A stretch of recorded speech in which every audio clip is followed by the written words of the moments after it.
Good evening and welcome to the channel's studios here in London with your international news around the world in 5. Federal authorities are investigating whether the gunman who killed 8 people, including children, at a Dallas shopping mall had far-right links. The attacker, who was shot dead at the scene by a police officer, has been named as Mauricio Garcia, aged 33. Investigators are reviewing social media to look into his ideology. During the attack, he wore a clothing patch with the letters RWDS on, which stands for Right-Wing Death Squad. Witnesses described scenes of panic and horror when the gunman got out of his car in a mall parking lot and began firing on shoppers. When we received the call, we activated our active attack integrated response. Our rescue task force teams found 7 deceased individuals on scene. We transported 9 individuals to the hospital, to area trauma facilities. Of those that we transported, 2 have since died, 3 are in critical surgery, and 4 are stable. At 3:36, our officer was at Allen Premium Outlets on an unrelated call. He heard gunshots, located the gunshot, located the shooter, neutralized the shooter, neutralized the threat. We believe at this point that the shooter acted alone. Following the shooting, US President Joe Biden once again called on Congress to pass gun control bills. The Democratic president renewed calls for Congress to ban assault weapons and high-capacity magazines, as well as to enact universal background checks and end immunity for gun manufacturers.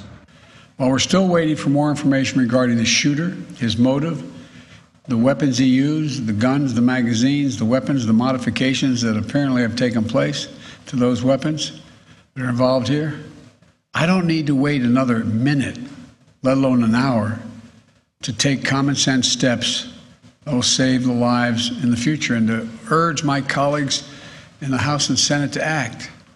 We can ban assault weapons and high-capacity magazines in this country once again.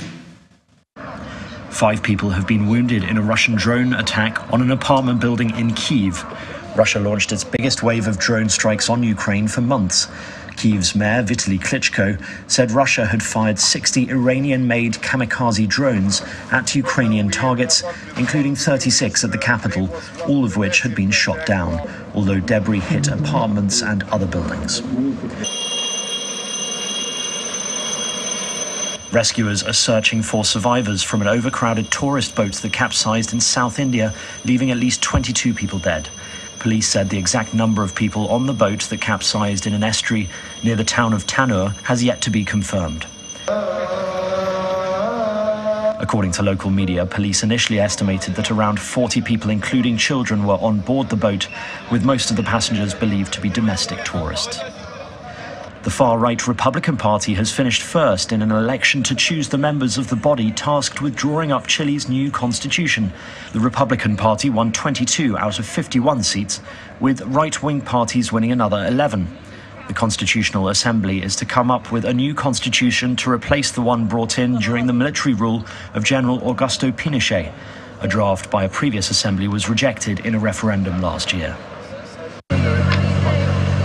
And people across the UK are being urged to join volunteering projects to mark the final day of the coronation weekend. King Charles's grandchildren have been helping a lending hand. Here, Prince Louis, aided by his father, Prince William, using a digger. Prince George lending a helping hand with an electric screwdriver.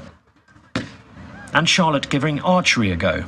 Meanwhile, the Prime Minister joined volunteers at a community centre in Hertfordshire. Well, it's great to be here at Milan Lunch Club in Hertfordshire, joining volunteers. Now, this is part of the big help out. Tens of thousands of events taking place across the country just like this, respecting and reflecting His Majesty's long tradition of service. And it's community spirit like this that binds our country together. It's fantastic to be a part of it here today and help out myself. And that's your international news around the world in 5. Now back to the channel's studios in Lagos.